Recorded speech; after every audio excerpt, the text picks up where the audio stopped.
क्या आप भी पीएचडी करना चाहते हैं लेकिन आपको रिसर्च प्रपोजल बनाना नहीं आता, इसलिए आप काफ़ी कंफ्यूज हैं? तो दोस्तों, आप सही जगह हैं। मैं हूं संदीप और मैं आपको बताने वाला हूं कि रिसर्च प्रपोजल क्या होता है, वो कैसे बनाते हैं और कैसे एक बेहतर प्रपोजल आपका यूनिवर्सिटी में एडमिशन करा सकता है। सबसे पहले ये जानना है कि रिसर्च प्रपोजल होता क्या है, फिर हम जानेंगे कि रिसर्च प्रपोजल बनाते कैसे हैं, फिर ये जानेंगे कि रिसर्च प्रपोजल में क्या गलतियां आपको नहीं करनी चाहिए। रिसर्च प्रपोजल एक प्रपोजल की तरह होता है, जैसे हम किसी इंसान को प्रपोज करते हैं या कोई बिजनेस वाला किसी सामने वाले को प्रपोज करता है कि भाई ये डील है, तो वैसे ही एक रिसर्च प्रपोजल होता है। जब भी आप बेसिक क्राइटेरिया फुलफिल करते हैं, मतलब आपके पास मास्टर्स है, नेट वाला जो एग्जाम है वो आपने दिया है, तो वो स्टेज जब आप क्रॉस कर लेते हैं तो इंटरव्यू की स्टेज आती है। उसके पहले यूनिवर्सिटी आपसे प्रपोजल डिमांड करता है कि भाई जिस भी विषय पे आपको रिसर्च करनी है, जो भी आपके दिमाग में चीजें चल रही हैं, वो बताइए तो हमें कि किस पे आपको रिसर्च करना है। और वो जो आप प्रस्तुत करते हैं कि सर मुझे इस पे काम करना है, मुझे इस पे इसलिए काम करना है, मैं इस तरह से काम करूंगा, वही जो बातें होती हैं वही होता है रिसर्च प्रपोजल। एक ऐसा प्रपोजल जो रिसर्च के बारे में है, एक ऐसा प्रपोजल जो बताएगा कि सर या मैडम मैं इस टॉपिक पे काम करना चाहता हूँ। फिर वो लोग आपसे सवाल करेंगे, अगर आप सवाल के सही जवाब देते हैं, आपका रिसर्च सही डोमेन में है, तो आप सिलेक्ट हो जाते हैं। तो अब बात करते हैं कि एक रिसर्च प्रपोजल में क्या क्या होता है। अब इन जनरल अलग अलग सब्जेक्ट में अलग अलग तरह के प्रपोजल्स होते हैं, लेकिन कुछ बातें उनके बीच में कॉमन होती हैं। जैसे मैं पॉलिटिकल साइंस से हूँ जेएनयू में, कोई एजुकेशन का होगा तो उसके अलग तरीके के प्रपोजल होंगे, टॉपिक में डिफरेंस होगा, लेकिन कुछ बातें कॉमन होती। आप जिस डिपार्टमेंट के लिए प्रपोजल बना रहे होंगे, बहुत बार वो डिपार्टमेंट आपको थीम देते हैं कि भाई अगर आप स्कूल एजुकेशन में लाएंगे तो इस तरह का लाएंगे, इस टॉपिक पे बना सकते हैं। वो सब सारी चीजें आप फुलफिल करेंगे, उसके बाद आप बनाएंगे। इन जनरल एक रिसर्च प्रपोजल में बहुत सारी बातें होती हैं। जो की कंपोनेंट्स है मैं आपको बता देता हूँ। सबसे पहले जो होता है उसका टाइटल होता है कि जो भी रिसर्च आप करने वाले हैं, मान लीजिए कि आप कोवैक्सीन और कोविशील्ड का कंपैरिजन करना चाहते हैं, तो उससे रिलेटेड एक टॉपिक आप लेंगे। जो टाइटल होता है बहुत इंपॉर्टेंट होता है। किसी को भी आप बताएंगे तो सबसे पहले टाइटल बताएंगे, तो जैसे आपका नाम होता है ना, बहुत सोच समझ के रखते हैं, टाइटल भी बहुत सोच समझ के रखना चाहिए। दूसरा होता है इंट्रोडक्शन, कि मान लीजिए आपने टाइटल बता दिया कि मैं इस टॉपिक पे काम करना चाहता हूँ, मैं देखना चाहता हूँ कि क्या सोशल मीडिया का इलेक्शन पे असर पड़ता है, मैं देखना चाहता हूँ। लेकिन टाइटल भी और बेहतर होगा, मैं आपको बताऊंगा आगे जब रिसर्च प्रपोजल बेस्ट कैसे बनाएं उसके बारे में। लेकिन इन जनरल एक टाइटल होगा आपको कि सोशल मीडिया का इम्पैक्ट 2023 वाले इलेक्शन में, 2022 वाले, 2019 वाले किसी इलेक्शन को लेकर आप स्टडी करना चाहते हैं, ये आपका टाइटल हो गया। उसके बाद आता है इंट्रोडक्शन, कि जब भी कोई चीज़ आप बताते हैं, नाम रखते हैं, उसको इंट्रोड्यूस करते हैं ना, कि इस टॉपिक में क्या बातें हैं, कि आप सोशल मीडिया का इम्पैक्ट देखना चाहते हैं, तो आप इंट्रोड्यूस कराएंगे टॉपिक को कि सर ये टॉपिक है, इस चीज़ को मैं इसलिए देखना चाहता हूँ क्योंकि मुझे लग रहा है कि ये फैक्टर्स हैं जो इस तरह से इसको प्रभावित कर रहे हैं। वो सारी जो कहानी होती है इंट्रोडक्शन में, जो ऑलरेडी थ्योरी बेसिस होता है, वो सारी चीज़ें आप इंट्रोडक्शन में लिखने की कोशिश करेंगे।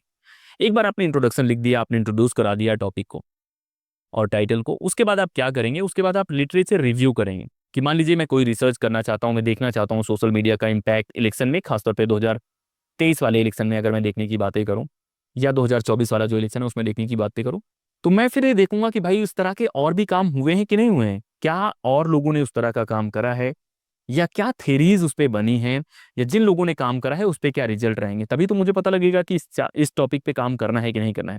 तो जो ये तीसरा स्टेप है, इसे हम लिटरेचर रिव्यू बोलते हैं। लिटरेचर रिव्यू का मतलब है कि जो भी ऑलरेडी एग्जिस्टिंग लिटरेचर है, जो काम उस पर हुए हैं, उनको आप पढ़ते हैं, उसमें से डिसाइड करते हैं कि ये चीज़ें हैं, ये चीज़ें और बेहतर हो सकती हैं, मैं इससे रिलेट कर रहा हूँ। उसमें बहुत सारे फैक्टर्स आते हैं। मतलब आपको रिव्यू करना है कि आपकी काम की कौन सी लिटरेचर है, आपसे कनेक्टेड कौन सा चीज़ है, वो सारी चीज़ें आप निकाल के लाएंगे, उनको लिखने की कोशिश करेंगे। तो ये तो आपका तीसरा स्टेप होगा लिटरेचर रिव्यू के बारे में।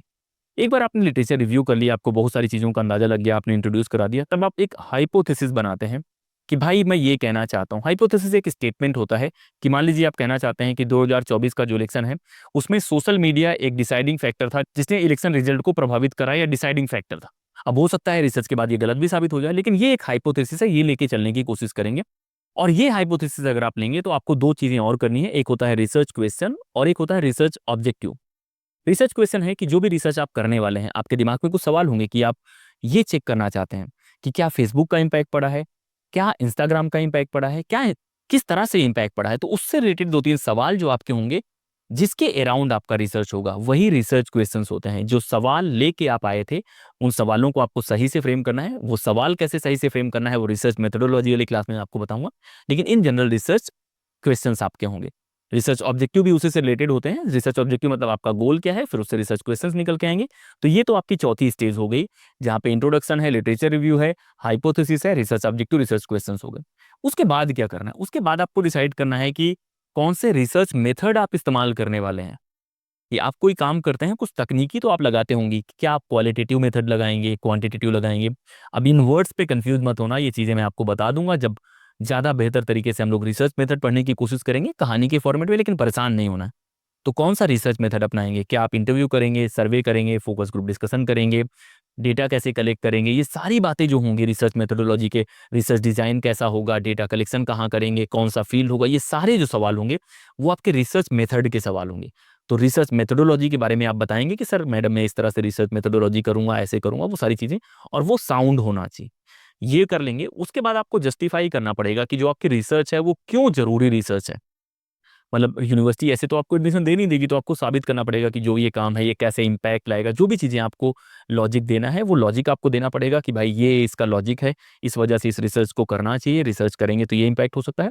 कुछ लोग एक्सपेक्टेड आउटकम लिखते हैं कि भाई मैं ये इंटेंड कर रहा हूँ कि जब ये रिसर्च कंप्लीट हो जाएगी तो ये रिसर्च का रिजल्ट आने वाला है, वो चीज़ें आप लिख सकते हैं। फिर बाद में आपको रेफरेंसेस लिखने पड़ते हैं, कुछ लोग कंक्लूजन भी लिखते हैं, लेकिन उसके बाद आप रेफरेंसेस लिखेंगे। मतलब जो भी आपने लिटरेचर पढ़ा है, जो भी थ्योरी यूज़ करी है, वो कहाँ से यूज़ करी हैं, किन्होंने वो सारी चीज़ें करी हैं, वो सारे रेफरेंस आपको देने पड़ेंगे कि आप कहानियाँ तो नहीं बना रहे हैं। तो वो सारी चीज़ें जब आप लिख देंगे, तो ये कहीं न कहीं एक रिसर्च प्रपोज़ल का स्ट्रक्चर हो गया।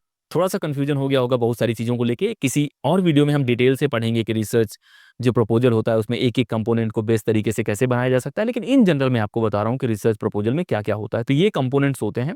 जब भी आप अच्छा रिसर्च प्रपोज़ल बनाने के बारे में सोचेंगे, तो आपको इन चीज़ों का ख़्याल रखना है। अब कोई भी घर अगर आपको अच्छा बनाना है, तो उसकी ईंट अच्छी होनी चाहिए, सीमेंट अच्छी होनी चाहिए, लोहा अच्छा होना चाहिए, सारी चीज़ें अच्छी होनी चाहिए, नक्शा अच्छा होना चाहिए। उसी तरह से रिसर्च प्रपोज़ल अच्छा होना चाहिए, उसके लिए जितनी भी चीज़ें कंपोनेंट मैंने बताई हैं, वो सारी चीज़ें अच्छी होनी चाहिए। टाइटल अच्छा होना चाहिए, टाइटल अच्छा होने का मतलब है कि जो भी टाइटल है वो क्लियर होना चाहिए। वो ऐसे नहीं होना चाहिए कि सोशल मीडिया का इम्पैक्ट इलेक्शन पे क्या रहा।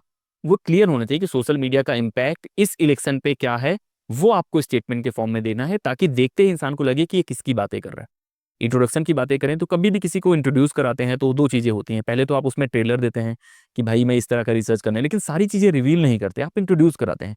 जैसे मैं आपका दोस्त हूँ, आप मुझे किसी से मिलेंगे तो आप बताएँगे कि हाँ, ये संदीप है, ये करते हैं। लेकिन आप सारी चीज़ें रिवील नहीं करेंगे, कुछ चीज़ें आप बताएँगे। तो इंट्रोडक्शन क्रिस्प होना चाहिए, क्लियर होना चाहिए, बहुत बड़ा प्रपोज़ल ना हो, लेकिन क्लैरिटी उसमें होनी चाहिए। लिटरेचर रिव्यू आ जाएगा।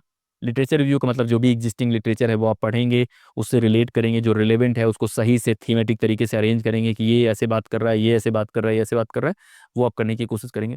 जो भी रिसर्च ऑब्जेक्टिव और क्वेश्चंस बनाएँगे, उनके दोनों के बीच में सिंक होना चाहिए। ये नहीं कि आपका ऑब्जेक्टिव ये है कि इंस्टाग्राम और फेसबुक कैसे इम्पैक्ट कर रहे हैं, उसका कैसे पॉलिटिकल पार्टीज़ ने यूज़ करा है, बातें आप फिर टिकटॉक की कर रहे हैं, ऐसा नहीं होना चाहिए। जो ऑब्जेक्टिव है, क्वेश्चंस भी उसी से कनेक्टेड होने चाहिए, एक सिंक होना चाहिए। पूरे में एक कोहेरेंस होना चाहिए कि जो पहले दिमाग में था, वो लास्ट तक है कि नहीं है, कि नक्शा जो है घर का ऐसे बना हुआ है, आप बना अलग रहे हैं तो फिर नहीं होगा। तो रिसर्च क्वेश्चंस और ऑब्जेक्टिव भी ऐसे होने चाहिए। उसके बाद आप एक अच्छा लॉजिक दीजिए, मेथड जो आप यूज़ कर रहे हैं, क्यों यूज़ कर रहे हैं, कौन-सा यूज़ करेंगे, कौन-सा बेस्ट रहेगा, वो जब आप रिसर्च मेथड पढ़ेंगे तो आपको आ जाएगा। उसके लिए जब यूनिवर्सिटी में आप एडमिशन ले लेंगे, तो उससे भी मेथड बेटर हो जाता है, तो बहुत परेशान होने की ज़रूरत नहीं है। लेकिन इन जनरल आपको पता होना चाहिए, उसके बाद आप लॉजिक देंगे रेशनैलिटी वाला, उसके बाद आप एक्सपेक्टेड आउटकम और उसके बाद रेफरेंसिंग करेंगे। तो एक अच्छा प्रपोज़ल जो होगा, जहाँ पे क्लैरिटी होगी, जहाँ पे बहुत ज़्यादा आपको पढ़ना पड़ेगा, आप ऐसे प्रपोज़ल बनाने की कोशिश करेंगे कि बिना पढ़े हुए बना लें, तो वो मुश्किल है, आपको पढ़ना पड़ेगा। जब आप टाइटल डिसाइड करेंगे, उसके बाद ही आप पढ़ेंगे। जब आप वो डिसाइड कर लेंगे कि क्या-क्या देखना चाहते हैं, फिर आप लिटरेचर रिव्यू करेंगे, उसके भी अलग-अलग सोर्सेज़ होते हैं। आप गूगल स्कॉलर में जाके आर्टिकल सर्च कर सकते हैं, जेस्टोर में जाके सर्च कर सकते हैं, एपीडब्ल्यू में सर्च कर सकते हैं, अलग-अलग साइट्स हैं, अलग-अलग डिसिप्लिन के अलग-अलग तरीके से होते हैं, लेकिन बेसिक जो प्रोसेस है, वो मैं आपको बता दे रहा हूँ। तो ये तो बातें हो गई, एक अच्छा रिसर्च प्रपोज़ल के कंपोनेंट क्या हैं, आप कैसे बनाएँगे। अब उसके बाद वाली बात आती है कि रिसर्च प्रपोज़ल जो होता है, जब आप इंटरव्यू में जाते हैं, तो उसको कैसे रखते हैं, उसको कैसे बताते हैं कि सर मैं इस पे काम करना चाहता हूँ। जब भी किसी भी इंटरव्यू में आप जाएँगे, तो सबसे पहले वो आपसे पूछेंगे, 2 मिनट का टाइम देंगे, 1 मिनट का, कि आप अपने आप को इंट्रोड्यूस कीजिए कि आप कौन हैं। जैसे मैं अपने बताऊँगा कि मैं संदीप हूँ, मैं ये पीएचडी कर रहा हूँ, ऐसे-ऐसे करके। फिर बताएँगे कि आप अपने टॉपिक के बारे में बताइए, तो मैं अपने टॉपिक के बारे में बताऊँगा कि मैं सोशल मीडिया का इम्पैक्ट देखना चाह रहा हूँ 2024 के इलेक्शन में, और इन-इन चीज़ों पे मैं फ़ोकस करूँगा, ऐसे-ऐसे करके मैं 2 मिनट बताऊँगा। वो जो बताने का तरीका है, वो बेस्ट तरीका होना चाहिए। ज़्यादातर बच्चे क्या करते हैं, वो रिसर्च प्रपोज़ल तो बहुत अच्छा बनाते हैं, लेकिन जब प्रेज़ेंट करने की बारी आती है, वो बहुत कन्फ्यूज़ हो जाते हैं। तो आपको प्रैक्टिस करके जाना है कि 2 मिनट क्या बोलना है आपको। एकदम एग्ज़ैक्ट बोलना है, क्योंकि जो 2 मिनट आप बोलेंगे उसी से आगे क्वेश्चन्स आएँगे, कि ये कैसे करेंगे, ये आपने लिया है तो क्यों लिया है? जो भी चीज़ें आपने करी हैं उसमें, वो सारी चीज़ें आपको साबित करनी पड़ेगी। तो आप सही से रखेंगे उसे, फिर उनके सवालों के जवाब देंगे, और अगर आपने अच्छे से डिफेंड करा अपनी चीज़ें, अपने से सही से रखी, तो आपके चांसेस हैं कि आप सेलेक्ट हो जाएँगे। फिर आप अपने इस रिसर्च प्रपोज़ल को बड़ा करेंगे, इस पे काम करना शुरू करेंगे, 4-5 साल काम करेंगे, फिर आपकी पीएचडी कंप्लीट होगी। उसके बाद वाले बहुत सारे प्रोसेसेस होते हैं, जो मैं किसी और वीडियो में आपको बता चुका हूँ, फिर से मैं बता दूँगा। लेकिन इन जनरल रिसर्च प्रपोजल क्या होता है वो मैंने आपको बता दिया। इसी तरह की और भी टर्म्स होते हैं, टर्म पेपर हो गया या सिनॉप्सिस हो गया, उनके बारे में भी हम बातें करेंगे। लेकिन इन जनरल रिसर्च प्रपोजल क्या हो, उसमें कौन कौन से कंपोनेंट होते हैं उसके बारे में मैंने आपको बताने की कोशिश करी। आपके पास अगर अभी भी सवाल हैं तो आप सवाल डाल सकते हैं। किसी और टॉपिक पे अगर आपको वीडियो चाहिए तो वो आप डिमांड कर सकते हैं। लेकिन गोल यही है कि कहानी के फॉर्मेट में आपको चीज़ें बताई जाएँ, ताकि आपको पता तो लगे रिसर्च में क्या हो रहा है, सरकार इतना पैसा क्यों लगा रही है, रिसर्च कैसे सोसाइटीज़ को बदलती है, वो सारी चीज़ें जानने की कोशिश करेंगे। इस वीडियो में इतना ही। जय हिंद।